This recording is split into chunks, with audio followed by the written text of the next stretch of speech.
타산지석이란 말이 있습니다. 타산지석의 원은 남의 산에서 나오는 별로 쓸모없어 보이는 돌이라도 자신의 산에서 나는 옥돌을 가는데 요긴하게 쓰일 수도 있다라는 뜻을 갖고 있습니다. 원말은 시경에 나오는 말로 타산지석 가히옥공입니다.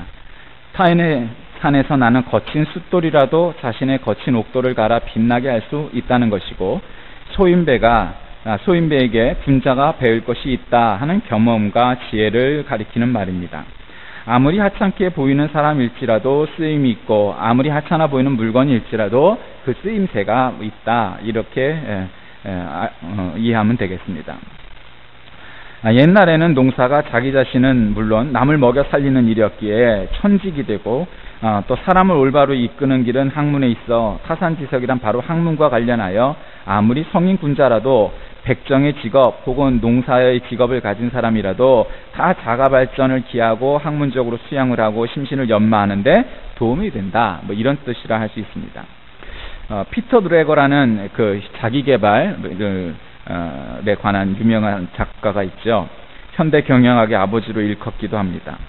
그는 일생마다 매 3년마다 새로운 분야에 대한 연구에 집중했습니다. 원래 직업은 저술가이자 경영 컨설턴트였습니다마는 3년을 주기로 계속해서 새로운 분야에 도전을 합니다. 문학, 역사, 미술, 이렇게 끊임없이 여러 분야에 관한 연구를 시작을 했는데, 그 결과 그는 다방면에 걸쳐 전문가 수준의 해박한 지식을 얻게 되었고 수많은 저서를 남길 수 있었다고 합니다. 이런 사람을 가리켜 우리는 르네상스형 인간이라고 부릅니다. 한 가지 일뿐만 아니라 여러 가지 일을 동시에 수행하길 좋아하는 사람, 일생 동안 한 가지 직업에 만족하지 못하고 여러 직업을 선택하는 사람, 어느 한 분야에만 성공을 이루고 끝나는 것이 아니고 다른 분야에도 성공하는 사람. 역사적으로 이러한 르네상스형 인간에 속하는 인물들이 덜어 있습니다. 레오나르도 다빈치, 토마스 모어, 벤자민 프랭클린, 윈스턴 처칠, 모두 이 사람들이 한 분야보다 여러 방면에서 능력을 보였던 사람들입니다. 하나같이 천재로 인정되는 사람들입니다. 어느 분야 하나도 제대로 하기 힘든데, 이런 사람들 이야기를 들으면 대다수의 평범한 사람들은 어쩌면 한숨이 나기도 할 겁니다. 호랑이는 죽어 가죽을 남기고 사람은 죽어 이름을 남긴다고 하는데, 가만 보면 이름 남길 그 무엇도 없고 너무 평범한 것이 우리네 보통 사람들의 이야기입니다. 인생에 성공한 사람들, 그 이름을 무수히 알고 있습니다만 우리에게 이름 석자 남길 만한 어떤 능력이 있는가? 동시대에 살고 있는 사람들 뿐만 아니라 역사의 이름을 남겨 우리의 후대가 내 이름을 기억해 줄 만한가 하고 생각했을 때 의문을 보일 수밖에 없습니다. 아이들을 키우면서 처음에 기대가 많습니다. 그래, 우리 아이는 적어도 서울대학은 들어갈 수 있을 거야. 그래서 아이들에게 서울 우유를 처음에 먹인답니다. 그런데 시간이 지나면서 보니까 서울대에 갈 수 있는 싹수가 보이지 않고 성적은 이거 중간에서 머뭇거립니다. 그래서 서울대는 그렇다 치고 연세대 정도는 가야지 싶어 연세 우유로 바꿉니다. 그런데 이 중학교쯤 가니까 그 기대도 역시 무리였다는 것을 깨닫게 됩니다. 그래서 서울 안에 있는 대학은 갔으면 좋겠다 해서 건국 우유로 바꾼다고 합니다. 이제 고등학교 3학년이 됩니다. 이때는 정말 아이의 본색이 드러납니다. 야, 대학은 무슨 대학? 인생이 꼭 대학 나온다고 성공하냐? 그저 튼튼하게만 자라다오. 그래서 매일 우유로 바꾼다고 합니다. 경쟁이 치열한 세상에서 남을 이기고 성공하려면 뭔가 내놓을 것이 있어야 하는데, 내놓을 것이 무엇인가? 나는 아니라고 생각했는데 우리 대부분이 능력 부재의 상징인 한 달란트 소유자일 가능성이 많습니다. 내 자식은 아닐 거라고 생각했는데 안타깝게도 그 역시 마찬가지로 한 달란트 소유자에 불과할 때가 많습니다. 어쩌면 우리 인생의 보통 사람들, 대부분의 사람들은 그와 같습니다. 그렇다면 땅에 묻어두는 것밖에 다른 능력 없이 우리에게 그렇게 평범하게 살다가 흔적 없이 사라지는 것이 우리의 삶이어야 하느냐 하는 문제를 고민하지 않아 봤던 사람이 어디 있겠습니까? 저는 성경을 읽다 보면 그와 같은 종류의 사람들을 간혹 보게 됩니다. 물론 대다수는 우리가 감히 범접할 수도 없을 만큼 그런 믿음을 지닐 수 있을까? 그런 능력을 행할 수 있을까? 하는 종류의 사람들을 많이 봅니다. 그러나 그렇지 않은 사람도 있습니다. 그가 바로 오늘 읽은 본문에 나오는 안드레입니다. 예수님의 12제자를 보면 그 중에는 비범한 사람도 있습니다. 그러나 안드레를 보는 순간 뭔가 내리를 스치고 지나가는 것 같은 신선한 충격을 받습니다. 뭔가 절망 가운데 한 줄기의 희망의 빛을 보는 것 같습니다. 안드레는 요단강에서 그리 멀지 않은 갈릴리오스 북쪽 연안에 있는 베세다라는 곳에서 태어납니다. 베세다는 예수님의 고향인 나사렛에서 동쪽으로 약 100리 40km 정도 떨어져 있는 전형적인 어촌 마을입니다. 안드레의 아버지는 요나였습니다. 그는 어부였고 어머니 이름은 요한나입니다. 그의 친형은 우리가 너무도 잘 아는 베드로입니다. 안드레는 형 베드로와 세베데의 두 아들인 야고보와 요한과 함께 고기 잡는 어부로 살았습니다. 안드레라는 말은 남자다운 용감한 그런 뜻입니다. 그런데 희한하게 대부분의 성경에 나오는 인물들은 그 이름대로 되기가 십상이었는데 안드레는 그다지 용감해 보이지도 또 혹은 아주 적극적이지도 않은 그런 인물이었습니다. 그의 친형 베드로와 비교해보면 금세 알 수 있습니다. 베드로를 가리켜 큰 어부라고 한다면 안드레는 작은 어부입니다. 베드로는 불같이 급한 성격의 소유자로 항상 남 앞에 나서길 좋아했습니다. 그래서 예수님의 수제자가 되었고 초대교회 수장 자리에 올릅니다. 반면 안드레는 신중하고 차분하고 온화한 조용한 성격의 소유자였습니다. 앞에 나설 만한 인물도 아니었습니다. 항상 자경의 그늘에 가리워 있었습니다. 좋게 말하면 신중하고 온화한 사람이지만 나쁘게 말한다면 소심하기 짝이 없는 트리플 A형 인물이었습니다. 베드로가 사도행전을 비롯 신약성경 곳곳에서 나오고 있지만 안드레에 대해서는 겨우 3곳에서만 기록을 발견할 수 있을 뿐입니다. 한마디로 말한다면 별로 내세울 것이 없는 사람이다 라고 평할 수도 있습니다. 우리하고 별반 다를 게 없는 어쩌면 한 달란트 소유한 사람에 불과할 수도 있습니다. 그런데 말입니다. 그런 안드레를 보고 왜 희망을 느낄 수 있는지 아십니까? 그가 너무도 평범한 사람이기 때문입니다. 어쩌면 이 교회 안에 아니면 이 세상에 사는 모든 사람들 가운데 대부분은 어쩌면 80% 이상의 사람들은 안드레와 같은 그저 평범한 사람들입니다. 그래서 안드레는 우리에게 타산지석과 같은 교훈을 주고 희망을 주는 인물입니다. 원래 그는 세례 요한의 제자였습니다. 안드레는 예수 그리스도가 세례 요한으로부터 세례를 받을 때 처음 예수님을 보게 됩니다. 세례자 요한은 예수를 가리켜 이 세상의 죄를 없애시는 하나님의 어린 양이 저기 오신다라고 했습니다. 안드레가 바로 그 자리에 있었습니다. 분명히 자기 스승이 하는 말을 들었습니다. 성경에는 안드레가 그 말을 듣고 어떤 반응을 보였는가에 대해서는 자세히 기록하고 있지 않습니다만은 아마 모르긴 해도 많은 생각이 들었을 겁니다. 아니 저 사람이 과연 누구이길래 우리 스승님이 저런 엄청난 평가를 하신단 말인가 하는 호기심을 느꼈을 겁니다. 이튿날 아침 안드레는 친구인 요한과 함께 길에서 예수님을 보게 됩니다. 전날 스승으로부터 예수가 약속된 구세주인 메시아라는 말을 들었는데 예수님에 대한 호기심이 어찌하니 생겼겠습니까? 그래서 안드레는 요한과 함께 예수님의 뒤를 따라갑니다. 그렇게 한참 예수의 뒤를 따라가는데 갑자기 예수께서 걸음을 멈추시더니 뒤를 돌아다 보시며 묻습니다. 무엇을 구하느냐? 나에게 무슨 볼 일이 있느냐? 그러자 안드레와 요한이 엉겁결에 이렇게 대답을 합니다. 아닙니다. 저희들은 단지 선생님이 묵고 계시는 곳이 어딘지 알고 싶어서요. 그래? 그럼 와봐라. 그래서 예수님이 두 사람을 자신이 머무는 곳으로 데리고 갑니다. 그리고 거기서 바로 예수의 제자가 됩니다. 안드레가 예수님의 제자가 된 사연은 이게 다입니다.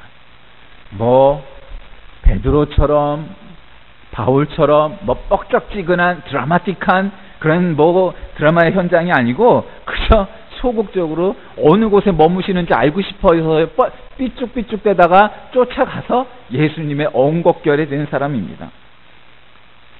여러분 우리가 예수 믿고 신앙생활을 시작하게 된 계기가 어떤 분은 그냥 첫날 예배 나왔다가 첫날 부흥에 나왔다가 갑자기 성령 받고 방언 받고 그런 드라마틱한 변화가 있거나 아니면 그보다 더 죽을 병에 걸렸는데 안수 받고 기도하고 깨끗이 불치병이 나와서 예수 믿게 되는 그런 드라마틱한 과정을 겪은 분도 계시지만 사실 여러분 그런 사람은 소수입니다. 대부분의 사람은 그냥 무작정 부지불식간에 누가 한번 오라고 하니까 누가 한번 냄비 준다고 하니까 부활절에 가면 달걀을 준다고 하니까, 성탄절에 가면 사탕 준다고 하니까 그거 한번 얻어먹고 구경 왔다가 시작하는 게 대부분 아니겠습니까? 안드레가 마치 그랬습니다. 안드레가 예수님의 제자가 된 사연이 이게 답니다. 근데 그가 무슨 중심적인 역할을 한 것도 아니고 예수님의 3대 제자 축에도 못 꼈던 사람입니다. 주님의 산상변화, 주님의 고뇌 찬 겟세마네 기도 현장, 그 어디에도 안드레는 껴있지도 못합니다. 그냥 졸래졸래 쫓아만 다녔어도 거기에 껴 있었을 텐데. 여러분, 우리가 아무리 평범해도요, 중요한 현장에 여러분이 그 현장을 목격하는 여러분이 되시길 주의 이름으로 축원합니다. 예수님이 산으로 가면 거기 쫓아가야 합니다. 왜? 거기서 산상변화가 있고 겟세마네 기도가 그 현장일지 모르기 때문입니다. 여러분, 우리 예수 믿는 사람들, 특히 우리 개신교인들만큼 예배와 주의를 철저히 지키려고 하는 사람들이 또 어디에 있겠습니까? 요즘은 많이 사라져서 어쩌면 지금은 무슬림들이 더 철저해 보입니다만은, 하여튼 우리는 원래 그랬습니다. 그런데 여러분, 그저 평범한 것 같고, 한번 드리면 어떻고 한번 안 드리면 어떻고, 사실 그런 인간적인 생각이 우리에게도 있습니다만은, 그러나 여러분, 여기서 우리가 깨우칠 수 있는 또 하나의 원리 중에 하나는 그 현장을 지키는 사람이 되라는 것입니다.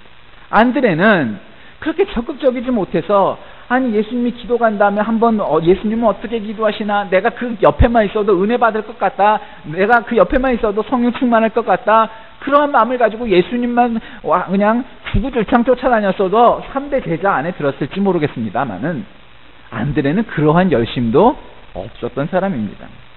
그래서 사도가 된 이후 성경에서 안드레에 대한 언급도 3군데밖에 나타나지 않는 그런 사람이었습니다.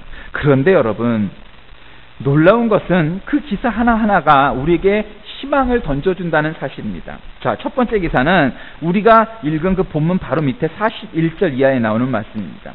예수님을 메시아로 확신하고 제자가 된 안드레는 형 베드로에게 말합니다. 형님, 우리가 그리도 기다리던 메시아를 만났습니다. 그리고는 그 형 베드로를 주님 앞으로 데려옵니다. 전도합니다. 베드로가 먼저 제자가 된 게 아니고 형인데 동생인 안드레가 전도해서 베드로가 예수를 믿게 됩니다. 위대한 사도 베드로의 탄생이 바로 보잘것없는 동생 안드레의 전도를 받았다는 사실을 여러분 기억하십시오. 그러니 우리가 예수 먼저 믿었다고 먼저 되는 게 아니라 지금 예수 믿은 지 얼마 안 되는 분도 안드레처럼 그렇게 자신이 전도한 사람 가운데 위대한 베드로와 같은 사람이 있을지 우리는 모릅니다. 자기 안에 별다른 능력이 없을 수도 있습니다. 다른 사람이 잘 된다고 자기 인생에 당장 득될 것이 없을 수도 있습니다. 그런데 다른 사람의 인생이 잘 되도록 도와주니까 결국 안드레는 복을 받더라 하는 내용을 여러분 우리는 기억해야 합니다. 여러분, 영국 국기가 무엇이죠? 유니언 잭이라고 말합니다. 거기 보면 여러 가지의 십자가가 들어가 있습니다. 그런데 스코틀랜드에서는 안드레를 스코틀랜드를 지키는 성인이다. 지난주는 우리가 야고보가 스페인을 지키는 성인이라고 그렇게 카톨릭이 믿는다고 했지 않습니까? 근데 그가 순교한 날이 11월 30입니다. 성 안드레의 날로 지킨답니다. 스코틀랜드 국기의 파란 바탕에 X자형 십자가가 있습니다. 그것을 우리는 안드레 십자가라고 부릅니다. 여러분, 한 나라의 국기에 안드레, 그 사람을 상징하는 것, 여러분 쉽습니까? 여러분, 베드로도 그와 같은 국기에 들어가 있다는 소식을 저는 잘 모르겠습니다. 근데 안드레는 스코틀랜드 국기에, 그리고 영국 국기에 들어가 있는 사람입니다. 흔히 안드레를 가리켜 어부, 낚시꾼이라고 부릅니다. 큰 그물로 한꺼번에 엄청난 고기를 잡는 어부가 아니라 낚시 하나로 한 사람 한 사람씩을 낚아 주님께 인도한 낚시꾼입니다. 베드로는 실패한 날도 그물을 던져 153마리나 잡았는데, 안드레는 낚시로 한 마리 한 마리 낚는 그런 사람일 수 있습니다. 비록 규모는 작지만 그러나 자기를 낮추고 다른 사람을 높이는 것, 그래서 사람을 복되게 하는 것처럼 소중한 일이 어디 있겠습니까? 그래서 그의 평판은 당장은 아니었지만 후세에 영국 국기에도 들어가고 스코틀랜드를 지키는 스코틀랜드 수호 성인이다, 이런 평을 받는 사람이 됐습니다. 아까도 언급했지만 안드레는 3대 제자 축에도 못 끼던 사람입니다. 항상 뒤에 머물러서 눈치를 보던 사람입니다. 자기 형 베드로와 동료인 요한, 야고보에 밀려서 주요 제자가 되지도 못했습니다. 그래서 웬만하면 섭섭할 수도 있습니다. 안드레는 조금도 섭섭한 마음을 그러나 품지 않았습니다. 그저 불평 없이 뒤로 물러가 둘째 자리에 앉는 겸손함을 보여주었습니다. 높은 지위의 열망이 왜 사람인들 없었겠습니까? 예수께서 세 제자를 주로 데리고 다니셨는데 왜 거기 끼고 싶은 마음이 없었겠습니까? 뒤천에 처진 것이 어떨 때는 얼마나 괴로웠겠습니까? 그럼에도 불구하고 그저 묵묵히 눈에 띄지 않도록 한 사람씩 주님께 인도해서 그들의 인생을 바꿔놓는 데 집중했던 사람입니다. 요즘 전도 기법 가운데 주위에 있는 사람과 친한 사람들과 밀접한 관계를 맺고 그들을 주님께 인도하는 것을 가리켜서 우리가 안드레 전도법 이렇게 부르지 않습니까? 바로 표는 나지 않지만 안드레의 전도 방식에서 배우기 시작한 전도 방법입니다. 안드레가 난 두 번째 기사는 오병이어의 기사에 나옵니다. 하루 온종일 광야에서 예수님의 말씀을 듣고 집회를 하던 사람들이 어두컴컴한 저녁이 되기 시작합니다. 그때 예수님이 물으시죠. 야, 우리가 어디서 떡을 사서 이 사람들로 좀 먹게 하자. 그러자 빌립이 대답합니다. 이 사람들에게 빵을 조금씩이라도 먹이자면 200데나리온어치를 사온다 해도 모자랍니다. 여러분, 우리가 교회에서 무엇을 하다 보면 이렇게 현명한 사람, 계산 빠삭한 사람 많습니다. 그들의 말이 틀리냐? 아니요, 맞습니다. 옛날에 우리나라에서 교회 한번 건축하자면 자기 돈 갖고 건물 짓는 교회가 어디 있겠습니까? 대개 빚을 내기도 합니다. 그리고 어떤 때는 무모한 도전처럼 보일 때도 있었습니다. 그러나 대부분은 성공했습니다. 그럴 때 어떤 분들은 그렇게 얘기하죠. 2차 저차해서 이것은 너무 과한 계획입니다. 우리 힘에 붙이는 일입니다. 예, 그거 사실입니다. 그런데 여러분, 대부분의 교회들은 아무리 적게 얘기해도 10개 중에 9개 이상 되는 교회들은 다 그렇게 무리해서 건물을 짓고 또 무리해서 무언가 사업을 시작했지만 하나님의 은혜로 오늘날 한국교회가 부흥했다는 것을 인정하지 않을 수밖에 없는 것입니다. 빌립이 그런 사람이었습니다. 빌립의 계산은 정확합니다. 그것은 사실이었습니다. 아주 정확한 말이었습니다. 그런데 당시 1데나리온이 노동자의 하루 품삯이었는데 200데나리온이면 200명의 하루 품삯이었습니다. 그러니 한 사람이 일한다면 33주, 대략 8개월간의 임금입니다. 이 많은 돈을 저축하려면 상당한 시간이 걸릴 것입니다. 그런데 그런 큰 돈을 갖고 있었던 사람이 있었겠어요? 여기는 안 나오지만 가룟 유다가 만약에 세물에서 그가 회개였으니까 예수님, 이거 우리 돈에 이거 너무 과합니다. 아마 가룟 유다도 그리 말했을 겁니다. 그런데 여러분, 그 말이 사실이지만 그 말이 정확한 분석이지만 그러나 여러분, 믿음이란 것은 사람의 일이란 것은 그러한 과학적이고 합리적인 일 이상의 것도 있다는 것을 우리는 늘 유념해야 합니다. 계산기를 두드려 봤더니 그것이 사실이지만 그것이 불가능할 수밖에 없는 일이지만 빌립의 정확한 계산이 옳은 일이었지만 그러나 굶주린 사람의 긍휼히 여기는 마음, 예수님은 똑똑함보다 그 마음을 더 기뻐 사셨다는 사실을 여러분 기억하시기 바랍니다. 그 순간 누군가가 조심스럽게 예수님 앞에 다가섭니다. 예수님, 여기 어린아이가 보리떡 5개와 물고기 2마리가 자기 도시락이어서 갖고 왔는데 이거 가지고 이 많은 사람들 앞에 누구 코에 붙이겠습니까마는 하여튼 이것이 우리가 먹을 것의 전부입니다. 배고픔의 문제, 그것이 얼마나 큰 문제입니까? 안드레는 한 어린아이의 도시락을 가지고 나옵니다. 그 오병이어가 온종일 굶주린 사람들을 배불리 먹일 수 없는 것을 알면서도 말이죠. 여러분, 우리도 이 안드레가 비록 그의 성격이 좀 소극적이어 보일지라도 예수님 앞에 오병이어를 조심스레 갖고 나오는 그 마음처럼 우리가 가진 것, 우리의 능력, 그것이 당장 보잘것없어 보일지라도 예수님 앞에 나오는 그러한 마음, 그러한 긍휼히 여기는 마음, 가진 것이 보잘것없을지라도 그것을 예수님 앞에 내어놓고 다른 사람들을 위해 내어놓는 그 안드레에게 우리가 배워야 할 점입니다. 오병이어는 더군다나 안드레 것도 아니었습니다. 안드레는 이 문제를 풀 수 있는 해결 방법이 없었던 사람입니다. 돈도 없었고 능력도 없습니다. 그런데 안드레가 이렇게 주위를 둘러보자 한 어린아이가 도시락 꾸러미를 들고 있었던 겁니다. 그러니까 아마 그랬겠죠. 성경에 나오지 않지만 얘야, 너 이거 뭐니? 그랬더니 이거요 물고기 5마리야 보리떡 5개와 물고기 2마리인 제 도시락이에요. 그럴 때 안드레는 이거 네 도시락이어서 미안하지만 이거라도 한번 예수님 앞에 내놓아 볼래? 아마 이렇게 꼬셨을 겁니다.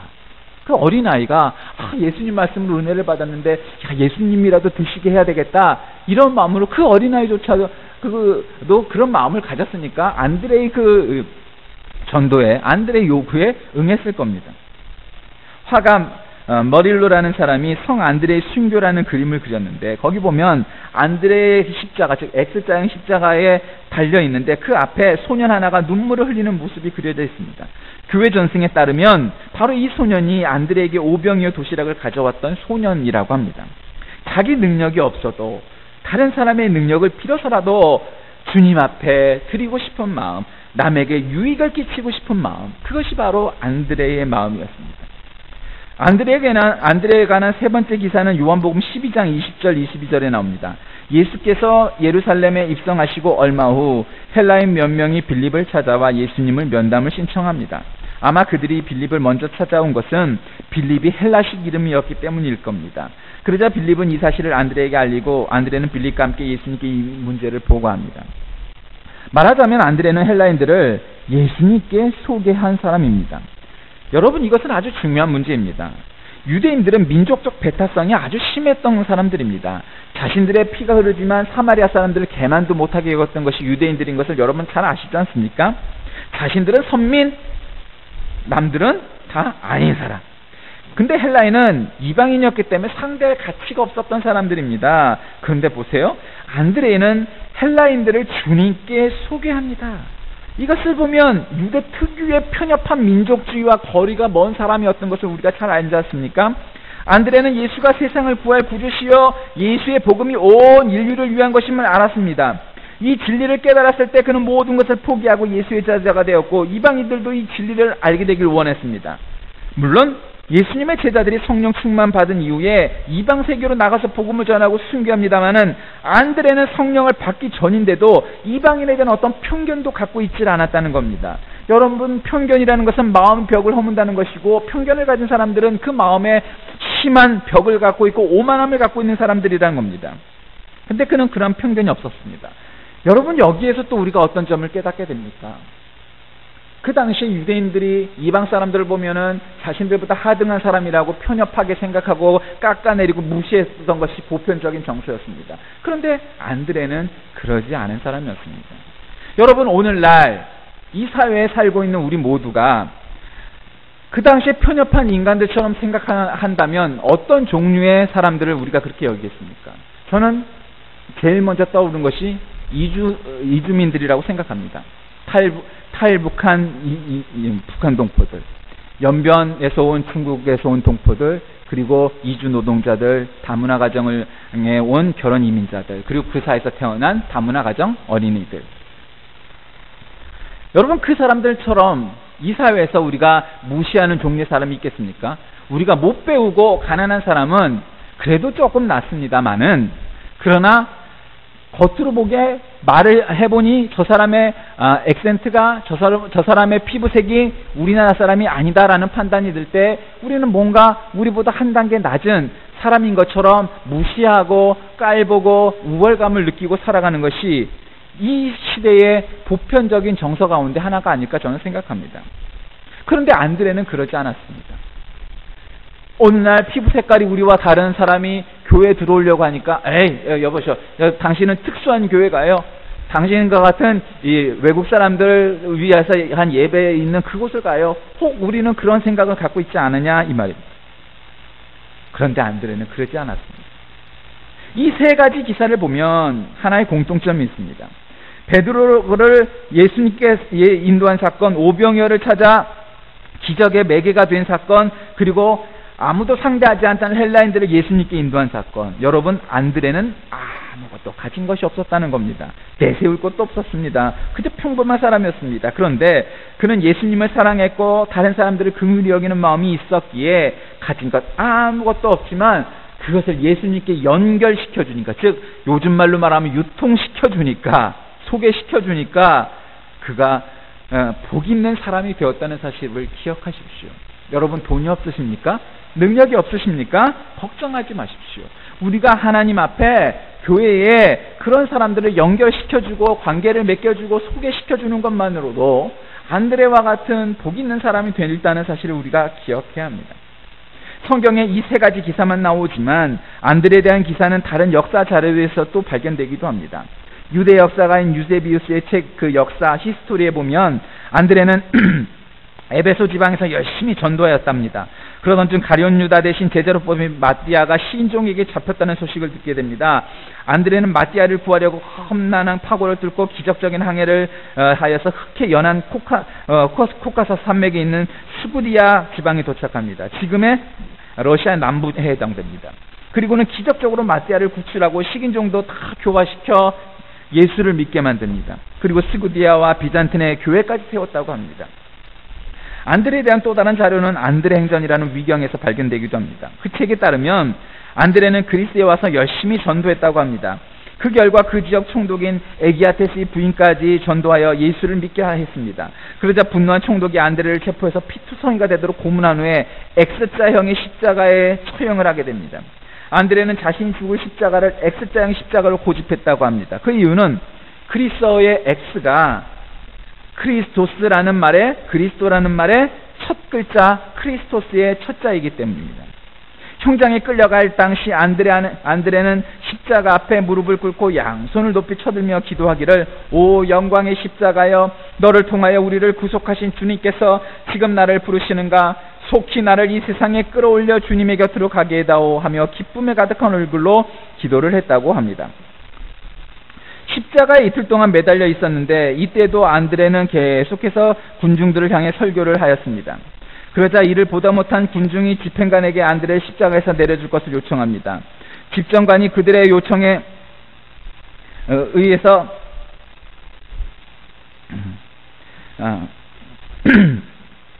그를 요청에 따라서 십자가에서 내려오게 합니다.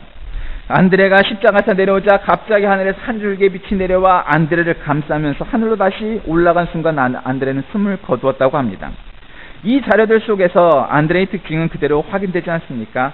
마띠아라는 타인을 구하기 위해 목숨을 걸고 건너간 것이나 죽는 순간까지 다른 사람에게 그리스도를 전한 것이나 안드레 자신은 그렇게 자랑스럽게 내세울 것이 없었던 사람입니다. 그러나 그가 예수를 만난 후에 예수를 다른 사람의 인생 속으로 갖고 들어가고 다른 사람들을 바로 예수 앞에 데리고 나오는 일을 그의 평생의 사명으로 생각했던 사람이라는 사실입니다.